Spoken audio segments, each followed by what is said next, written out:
నాకు చచ్చిపోవాలని ఉంది. నేను ఎక్కడ ఏ తప్పు చేయలేదు. కానీ నాకే ఎందుకు ఇలా జరిగింది? ఇప్పుడు ఏం చేయాలో అర్థం కావట్లేదు. ఇలా నాకు ఒక మెయిల్ వచ్చింది. ఆ మెయిల్ ఎందుకు వచ్చింది, ఎవరు పెట్టారు, ఆ వివరాలన్నీ నేను చెప్పను. కానీ ఆ మెయిల్లో ఉన్న నిజంగా జరిగిన సిచ్యువేషన్ చెప్తాను. ప్రేమ గురించి ఛీ అంటారనమాట మీరు. అదేంటంటే ఒక అబ్బాయి ఒక అమ్మాయిని 3 సంవత్సరాల నుంచి లవ్ చేస్తున్నాడు. అంతా హ్యాపీగా ఉంది. చిలక గోరింకలు అని ఏవి చెప్తారు కదా, ఆ టైప్లో ఉందన్నమాట వ్యవహారం. బాగానే నడుస్తుంది. ఇద్దరు గవర్నమెంట్ సెక్టర్లోనే ఉన్నారంట. సో 3 సంవత్సరాల ప్రేమ అయిపోయింది. 3 సంవత్సరాలు అయిపోయింది మనం ప్రేమించుకుని, ఇక పెళ్లి చేసుకుందాం అని చెప్పి, ఇంకా మంచి పొజిషన్కి వెళ్దాం అని చెప్పి ఈ అబ్బాయి కష్టపడడం మొదలుపెట్టాడు. ఇప్పుడు ఏదైతే వర్క్ చేస్తున్నాడో దానికి 10 వర్క్ చేసి ఒక మంచి పొజిషన్కి వెళ్తే ఆ అమ్మాయి వాళ్ళ ఇంటికి వెళ్ళి మాట్లాడవచ్చు కదా అనేది పాపం ఈడు ఉద్దేశం. కానీ అవతల అమ్మాయి ఏం చేసింది, ఓ ఫైన్ డే ఇద్దరు మామూలుగా కలిసినట్టే కలిసారు. ఆ అమ్మాయి వాట్సాప్ చూస్తే ఆల్రెడీ వేరే వాళ్ళతో లవ్లో ఉన్నట్టు చాటింగ్ చూశాడు. చూసి మనోడికి బాధ, కోపం, చిరాకు అన్నీ ఒకేసారి వచ్చేసి అడిగాడంట. ఏమని అడిగాడు తెలుసా? ఏంటి పరిస్థితి మరి, నేను ఇలా చూశాను, ఇది నిజమా అన్నాడు. అవును నిజమే అందంట అమ్మాయి. ఏంటి నీకు ఏమన్నా అర్థమవుతుందా అసలు? ఇది నిజం అవడం ఏంటి, ఏమైంది మరి, అలాంటప్పుడు నన్ను ఎందుకు ప్రేమించావు అని అడిగితే ఆ అమ్మాయి దగ్గర ఆన్సర్ లేదు. నేను ఎప్పుడో డిప్లొమాలో ఉన్నప్పటి నుంచే నేను లవ్లో ఉన్నాను. So yes, I mean love with another guy అని చెప్పింది. అంటే ఒకడిని ఎప్పటి నుంచో ప్రేమిస్తుంది ఆవిడ. ఇప్పుడు ఫ్రెష్గా 3 సంవత్సరాల నుంచి ఈ అబ్బాయిని కూడా ప్రేమిస్తుంది. బేసిక్గా ఇక్కడ ఒకటి మెచ్చుకోవచ్చు, ఆ అమ్మాయి నిజాయితీ. అలా కాకుండా బొకాయించేసి బొంకేసి నువ్వు నన్నే అనుమానిస్తావా, అది నా ఫ్రెండ్ చాటింగు, ఇది ఆ చాటింగ్ ఈ చాటింగ్ అని అబద్ధం చెప్పేసి ఏదోలా కింద మీద పెట్టేసి కొన్ని రోజులు మాట్లాడుకున్నామా అనేసి అబ్బాయిని చెప్పు చేతుల్లో పెట్టుకోవచ్చు. కానీ హానెస్ట్గా ఆ అమ్మాయికి నేను సెల్యూట్ చేస్తున్నా. ఎందుకో చెప్పనా, ఆ అమ్మాయి నిజాయితీగా ఒప్పేసుకుంది. అవును నేను లవ్ చేస్తున్నా ఏంటి ఇప్పుడు అని చెప్పేసరికి మనోడికి ఫీజులు కొట్టేసినాయి. ఇప్పుడు మనోడు ఏమంటాడంటే, అన్న అసలు ఒక 3 సంవత్సరాల నుంచి నేను ఆ ప్రేమలో ఉన్నప్పుడు నాకు మినిమం అనుమానం కూడా రాలేదన్న, ఎప్పుడుని అంత గుడ్డిగా ప్రేమించేశాను, అలా ఎలా మోసం చేస్తారన్న, ఇప్పుడు నాకు బుర్ర పని చేయట్లేదు, చచ్చిపోవాలని ఉందే అంటున్నాడు. ఆడు అని ఎందుకు అంటున్నానంటే, యాజ్ ఎ ఫ్రెండ్గా నేను ఏజ్ తక్కువ చిన్న అయినా సరే ఫ్రెండ్గా ట్రీట్ చేస్తున్నాను. సో ఆ అమ్మాయి నిజాయితీ పరురాలు, అంటే మోసం చేసింది కానీ అడిగిన వెంటనే నిజం చెప్పేసింది. సో ఈ నిజం ఏదైతే ఉందో అది ఈ అబ్బాయికి జీవితంలో కలిసి వచ్చే ఒకే ఒక్క మాట అనమాట. ఇప్పుడు మనోడేంటి, నా వల్ల అవ్వట్లేదన్నా, అసలు రోజుగా అవ్వట్లేదు, పిచ్చిక్కిపోతుంది తలుచుకుంటా ఉంటేనే, నాకెందుకు తగిలింది ఇలాంటిది అంటున్నాడు. నేను ఒకటి చెప్పనా, ఏం జరిగినా సరే ఎలా జరిగినా సరే మన మంచికి అనుకోమంటారు కదా, అది కొంచెం చూడడానికి ఏదో పెద్ద ముసలోళ్ళు మాట్లాడుకునే మాటలు అనిపిస్తుంది కానీ అది పెద్ద మాటే. ఇప్పుడు ఆ అమ్మాయి పెళ్ళికి ముందే నేను పలానా వాడితో లవ్లో ఉన్నాను అని చెప్పేసింది కాబట్టి అట్లీస్ట్ నీ గుండె ఇప్పుడు తట్టుకోగలుగుతుంది. ఒక్కవేళ నువ్వు ఎరగదీసేసి ఆ అమ్మాయి గురించి కష్టపడిపోయి మంచి పొజిషన్కి వెళ్ళిపోయి పెళ్లి చేసేసుకున్న తర్వాత ఏ ఫస్ట్ నైట్ అయిపోయిన తర్వాత ఫస్ట్ నైట్ 3 రోజులు జరుగుతుంది కదా, 3వ రోజు మంచం మీద వాట్సాప్ చాట్ చూసావు అనుకో, ఏం ఉండదు ఇంకా, ఎక్కడెక్కడికో జారిపోతాయి అన్నమాట గుండెతో సహా. అందుకని ఇప్పుడు నీ అంత అదృష్టవంతుడు ప్రపంచంలో ఎవ్వడూ ఉండడు, నిజం చెప్తున్నా. ఏంటంటే కదా, ఇప్పుడు ఒక చోట ప్రేమ మొదలైంది, ఆ ప్రేమ కంటిన్యూ అవుతుంది, మధ్యలో ఇంకో ప్రేమను యాడ్ చేసుకుని ఆ అమ్మాయి అలా ట్రావెల్ చేస్తుంది అంటే ఆమెది చాలా విశాల హృదయం. ఆ విశాల హృదయంలో నీకు చోటు ఎక్కడుందో, ఆ విశాల హృదయంలో నీ నీ గది ఎక్కడో, నీ డోర్ ఎక్కడో, నీ స్థానం ఎక్కడో రోజు వెతుక్కుని చచ్చిపోవడం కంటే హ్యాపీగా అమ్మయ్య ఇలాంటి దాన్ని ముందే నాకు పరిచయం చేసావు దేవుడా, థ్యాంక్స్ అలాట్ అని చెప్పి దేవుడికి ఒక దండం పెట్టుకుని తూర్పు తిరిగి ఒక 2 అక్షంతలు అట్టి జల్లి శని దరిద్రం వదిలిపోయిందని చెప్పేసి ఈ రోజు నుంచి హ్యాపీగా బ్రతుకు. నేను ఇది ఎందుకు చెప్తున్నానంటే నాకు అర్థం కాక అడుగుతున్నాను. అందరూ అయిపోయి నాకెందుకు తగిలింది అయిపోయి నాకెందుకు తగిలింది ఇలా తలలు పట్టుకుని బాధేసుకుంటున్నావు కదా నువ్వు. ఇలాంటి సిచ్యువేషన్ ఎదురైన ప్రతి ఒక్కరికి చెప్పేది ఏంటంటే, ఇలాంటి వాళ్ళందరూ ఎంత త్వరగా వీలైతే అంత త్వరగా మన లైఫ్లోకి వచ్చేస్తే అంత త్వరగా మనం వాళ్ళని కనిపెట్టి అంత త్వరగా బయటకు గెంటేయచ్చు. అర్థమైందా? ఒక్కసారి ఇలాంటి దెబ్బతిన్న నువ్వు నెక్స్ట్ టైం ఎప్పుడైనా అలాంటి వాటి జోలికి వెళ్తావా? అదంతా ఫేట్, అది జరగాలని ఉంది, జరిగిపోయింది. సో నీ లక్ ఏంటంటే చాలా అర్లీగా, చాలా ముందు నీకు ఇలాంటి సిచ్యువేషన్ తగిలేసింది కాబట్టి సో హ్యాపీ. ఇక అబ్బాయి గురించి చెప్తా.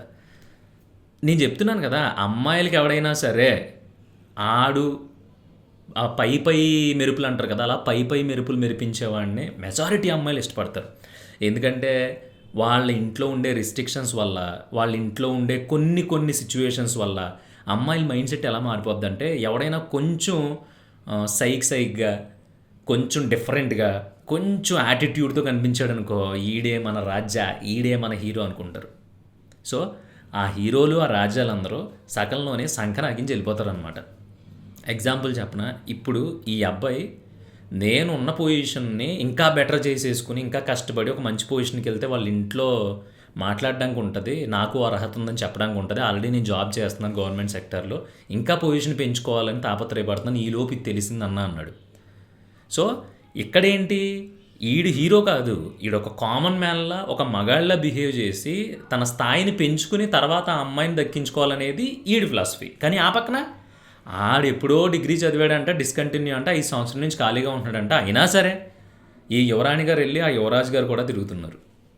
ఇక్కడ జెన్యూనిటీ ఎక్కడుంది ప్రేమలో? 3 సంవత్సరాల నుంచి చాలా హ్యాపీగా ఉన్నామని ఎవరైతే మెయిల్ చేశారో ఆ అబ్బాయి అన్నాడు. ఆ 3 సంవత్సరాల నుంచి అంత హ్యాపీగా ఉన్న నువ్వు ఇక్కడ లేని హ్యాపీనెస్ని ఎక్కడో బొక్కలో వెతుక్కుంటానంటే ఎక్కడ కుదురుద్ది? కరెక్ట్ కాదు కదా. ఈ ఈ కర్మంతా ఎప్పుడు తెలుస్తుందో తెలుసా? భయ్య నువ్వు బాగానే చెప్పేసో, మర్చిపో, నీ మంచి గురించే జరిగింది అంటున్నావు, మరి నాకు జరిగింది అన్యాయం కదా, ఆ అమ్మాయి నన్ను మోసం చేసింది కదా, ఆ అమ్మాయికి శిక్ష పడడం ఎలా అంటే, నువ్వేం రివెంజ్లు ప్లాన్ చేయక్కల, నువ్వేమీ కక్ష కట్టక్కర్లేదు, అసలు నువ్వు పట్టించుకొని అవసరం లేదు.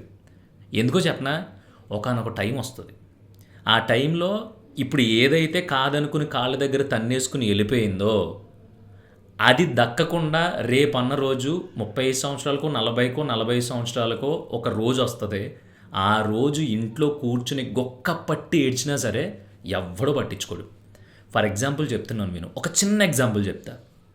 ఇంట్లో అమ్మ వంట చేసింది. వంట చేస్తే ఏదో పప్పు ఏదో వండితే చిరాకు దొబ్బింది మనకి, ఈ అమ్మ చిచ్చి రోజు పప్పే, నేను తిన్నాం, అవసరం లేదు నాకేమీని, నేను వెళ్ళి బయటికి వెళ్ళాంగో మన వీధి చివరి రెస్టారెంట్ ఉంది కదా, ఆ రెస్టారెంట్కి వెళ్తే తింటాను అని చెప్పేసి నువ్వు ఒక ఊళ్ళో ఒక చిన్న రెస్టారెంట్ అది, అక్కడికి బయలుదేరు. అక్కడ ఏంటంటే ఆ ఊళ్ళో ఒక్క రెస్టారెంట్ తప్ప నువ్వు మళ్ళీ ఎక్కడైనా ఫుడ్ తినాలంటే ఒక 10-15 కిలోమీటర్లు నడిచి వెళ్ళాల్సిన సిచ్యువేషన్ అనుకో. సరే ఇక్కడ కంచం దన్నేసో, అమ్మని తిట్టేసో, ఆ పప్పు తొక్క అసలు పప్పు ఏంటి మనమేంటి అని చెప్పి వెళ్ళిపోయావు. టిక్ మన నడుచుకుంటూ వెళ్ళిన తర్వాత ఆ రెస్టారెంట్ క్లోజ్ చేసింది. అటు ఇటు చూసావు. సో ఎటు వెళ్ళాలన్నప్పుడు 15 కిలోమీటర్లు నడవాలి. ఇప్పుడు నీ పరిస్థితి ఏంటి? ఒక పక్కన మంచి ఆకలి మీద ఉన్నావు, వేడిగా ఏదో ఫ్రైడ్ రైసో, ఏదో న్యూడిల్సో, లేదంటే బిర్యానీయో ఏదో ఒకటి తిందామని చాలా కలలు కంటూ నడుచుకుంటే వెళ్ళావు. ఓ లాలాజలం ఊరిపోతుంది నోట్లో. కట్ చేస్తే అక్కడ షాప్ క్లోజ్ చేసి ఉంది. ఇప్పుడు ఏం చేస్తావు నువ్వు? నేను చెప్పనా ఏం చేస్తావా? బాగా పౌరుషం ఉన్నోడైతే తినేసినట్టు బిహేవ్ చేసి ఇంటికి వెళ్ళి నేను తినలేదు అక్కడ షాప్ క్లోజ్ చేసి ఉందని చెప్పడు. ఎందుకంటే అక్కడ అక్కడికి ఈగో హర్ట్ అవుద్ది.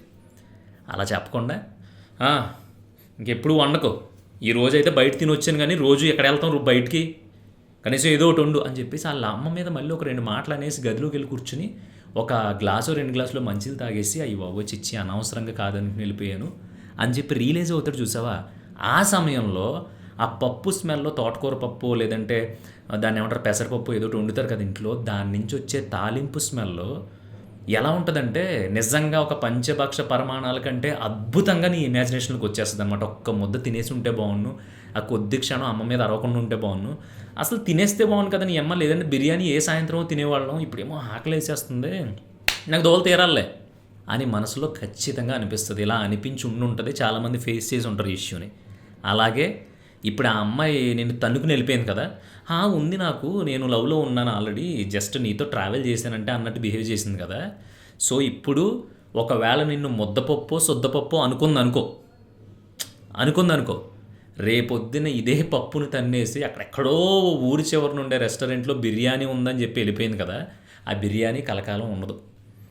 ఎందుకంటే కొత్త రకం రుచి వచ్చిందనుకో, ఆ రెస్టారెంట్లో దాన్ని తీసేసి కొత్త ఐటెం యాడ్ చేస్తాడు. భయ్యా అప్పుడు నేను 2 నెలల క్రితం తిన్నాను కదా, సంవత్సరం క్రితం ఆ బిర్యానీ ఉందా అంటే, లేదమ్మా ఫ్లేవర్ మారిపోయింది, అప్పుడు నువ్వు తిన్నదే ఫ్రై పీస్ బిర్యానీ, ఇప్పుడు దమ్ బిర్యానీ అంటాడు. అలాగా ఆడు ఎవడో ముందు ప్రేమికుడు ఉన్నాడు కదా, ఆడు కూడా ఎప్పుడో ఒకప్పుడు బోర్ కొట్టేసిన తర్వాత ఫ్లేవర్ మారుస్తాడు. అంటే ఇంక చాలే, ఇంకా మన ఇద్దరికి అవ్వదు, ఇంక సరిపెడదాం అన్నప్పుడు అప్పుడు తెలుస్తుంది ఈ అమ్మాయికి. అదేంటి అలా అంటావు, నీ గురించి జెన్యూన్గా నేను ట్రావెల్ చేసి అబ్బాయిని వదిలేసాను, నీ కోసం అని నేను సీక్రెట్గా అన్నీ మెయింటైన్ చేశాను, ఇప్పుడు నన్నే పక్కన పెట్టేస్తావు ఏంటి అని అడిగిందనుకో, అప్పుడు ఆడు ఏమంటాడో తెలుసా అమ్మాయిని? ఆహా, నాతో తిరిగావు, మళ్ళీ తర్వాత ఇంకొకరిని ప్రేమించి ఆడితో తిరిగావు, ఇప్పుడు మళ్ళీ నాకు నువ్వు నచ్చలేదు నేను వేరే వాళ్ళని చూసుకుంటానంటే అదేంటి, నీ కోసం నేను అన్నీ వదిలేశానని చెప్తావా? నాకంటే రిపప్ ఎవడో దొరకలేదేంటి, వెళ్ళి పని చూసుకో అంటాడనమాట. అలా అన్నప్పుడు ఆ అమ్మాయి ఏం చేస్తుంది తెలుసా? అన్నీ మూసుకుని చేసిన తప్పులు అప్పుడు తెలుస్తాయి, కానీ అప్పటికి రియలైజ్ అయ్యే ఉపయోగం ఉండదు. ఎవడో వచ్చినోడనే చేసుకుని ఆడితో అన్నా హ్యాపీగా ఉందామంటే ఇప్పుడు ఇక్కడ ఒక తప్పు చేసింది కదా, సో ఈ కర్మ అంతా క్రెడిట్ అయ్యి రేపొద్దున్న అక్కడ కనెక్ట్ అయిన తర్వాత ఆడు ఎలా చూసుకుంటాడో, ఎలా చూస్తాడో, ఎలా ట్రీట్ చేస్తాడో తెలియదు, కానీ రోజు గదిలో కూర్చొని ఏడవకపోతే అప్పుడు మాట్లాడుకుందాం. అది నీకు చెప్పక్కర్లే, అంటే నేను ఏడుస్తూ కూర్చున్నాను, నిన్ను మోసం చేశానని ఎవ్వడో వచ్చి తప్పు ఒప్పుకోడు, చేతులు కట్టుకుని నన్ను క్షమించని అడగరు. కానీ ప్రతి క్షణం గుర్తొస్తూ ఉంటుంది. ఇక్కడ ఒక 2 విషయాలు ఉంటాయి ప్రేమలో. చాలామంది లవ్ ఫెయిల్యూర్ అయ్యే మన వరకు వస్తారు. నేను ప్రేమించిన అమ్మాయి, నువ్వు ప్రేమించిన అమ్మాయి, ఇంకొకరు ప్రేమించిన అమ్మాయి పక్కన పెడితే, అమ్మాయి అయినా అబ్బాయి అయినా 10th క్లాస్ స్టార్ట్ అయిన దగ్గర నుంచి ఏదో చిన్న పెద్ద ప్రేమ కథ ఉంటుంది. ఆ ప్రేమ కథ సక్సెస్ అయినా ఫెయిల్యూర్ అయినా, లేదంటే కొన్ని రోజులు గడిచిన తర్వాత పరిస్థితుల వల్ల విడిపోవాల్సి వచ్చినా అక్కడితో అది అయిపోవాలంతే. అక్కడితో కట్ అయిపోవాలే ఎవరు ఏమన్నా సరే. ఎప్పుడైతే నువ్వు కొత్తగా జెన్యూన్ పర్సన్ తగిలినప్పుడు, ఈడు మనకు కరెక్ట్ అనుకున్నప్పుడు మాత్రం అప్పుడు నువ్వు హ్యాండ్ ఇచ్చావంటే నీ అంత 2-3 బూతులు వచ్చినాయి, తిట్టకూడదు, నీ అంత ఇది ప్రపంచంలో ఉండదు. అది అబ్బాయి అయినా అమ్మాయి అయినా సరే. ఒకసారి ప్రేమించావా జీవితంలో, 2 సార్లు లవ్ ఫెయిల్యూర్ అయ్యావా, లేదంటే 3 సార్లు అయ్యావా, లేదంటే ఏదైనా జరిగి విడిపోయారా, మీరు పక్కన పెట్టేసి. కానీ ఇప్పుడు ఈ క్షణం నువ్వు ఒకరిని ఇష్టపడ్డావు, ఒకరి రిలేషన్లో ఉన్నావు, ఒకరిని ఇంకంతా నువ్వే అని డిసైడ్ అయిపోయిన తర్వాత ఇక్కడి నుంచన్నా అన్నీ మర్చిపోవాలి. ఇక్కడ దాకా నువ్వు చేసిన తప్పులా లేదా అనేది పక్కన పెట్టేసే, వదిలేసే. కానీ ఈ క్షణం నువ్వు చేస్తుంది ఏంటి?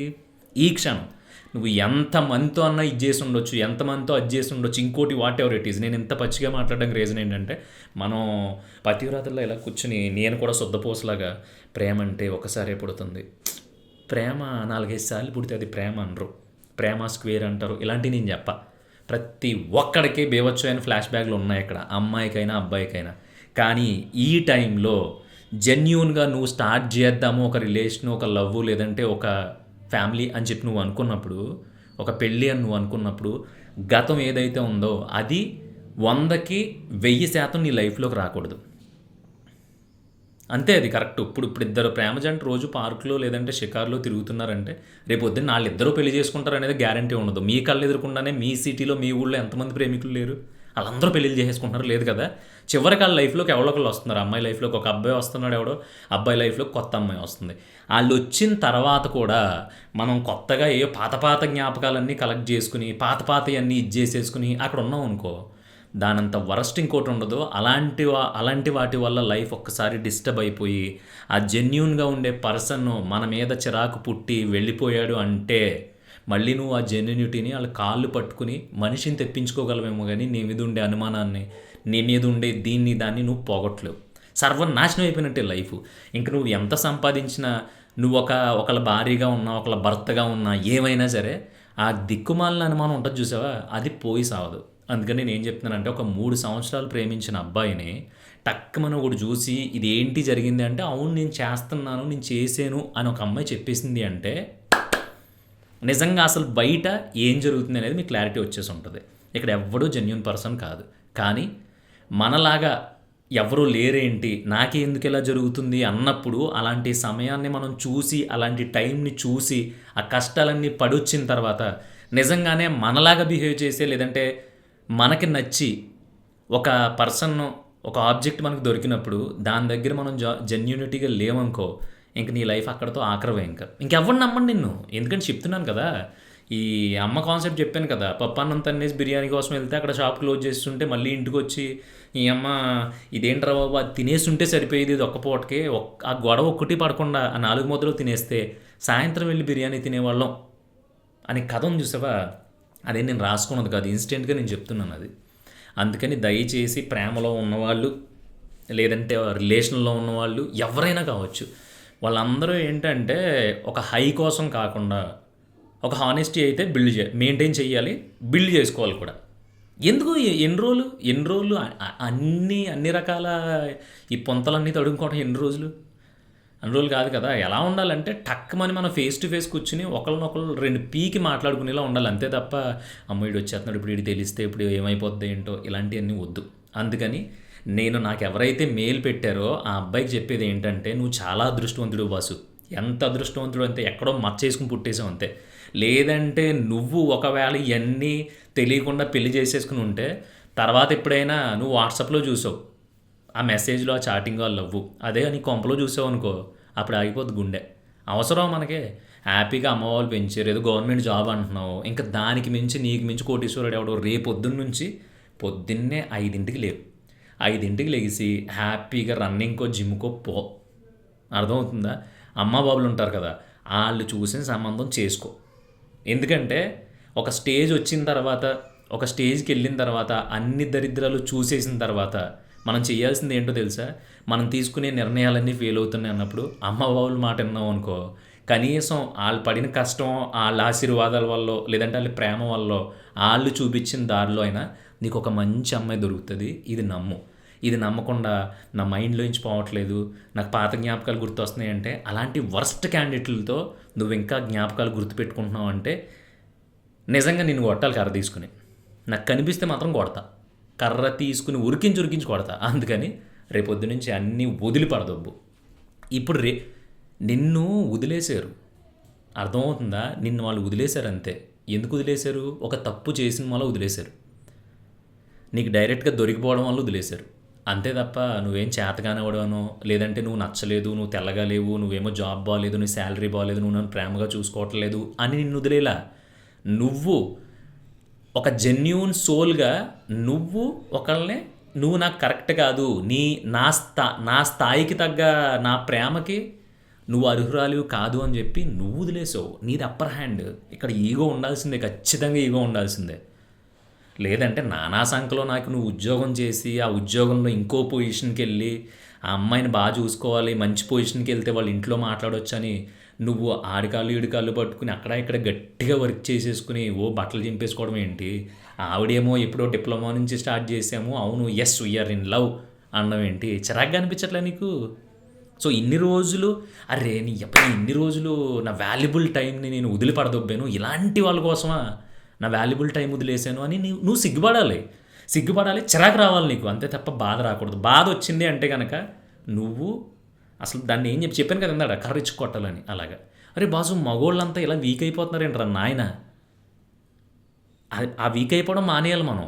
జెన్యూన్గా ఉంటే జెన్యూన్గా ఉంటాం, జెన్యూన్గా లేవా తీసి పక్కన పెట్టేయడం అంతే, అయిపోయింది. ఆ చాప్టర్ అక్కడితో క్లోజ్. ఇంకెప్పుడు అలాంటి చాప్టర్ల జోలికి వెళ్ళకుండా ఇంకో మొగోడు సావాసం మంచిది అనుకోవాలి కానీ ఇంకో ఆడదాని సావాసం మంచిది అనుకోకూడదు. ఎందుకంటే ఒక ఫ్రెండ్ పక్కన ఉన్నప్పుడు ఆడు మహా అయితే 10,000 మోసం చేయగలడు, లేదంటే మనల్ని ఎదవలు చేయగలడు అంతే.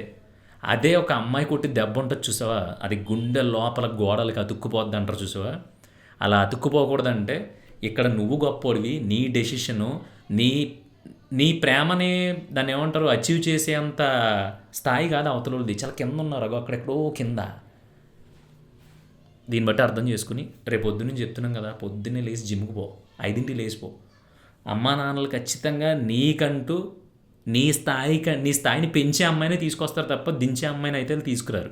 సో వెయిట్ చేయి, ఖచ్చితంగా మళ్ళీ నీ నుంచి 1 సంవత్సరం తర్వాత 2 సంవత్సరాల తర్వాత అన్న మంచి పిల్ల దొరికింది, మా అమ్మ నాన్నలు మంచి పిల్లల పెళ్లి చేశారు, సో ఇప్పుడు నా క్వాలిటీ ప్రేమ నా అమ్మాయికి ఇస్తున్నాను అని చెప్పి నువ్వు నాకు మెయిల్ చేస్తావు అని ఎక్స్పెక్ట్ చేస్తున్నాను. See you.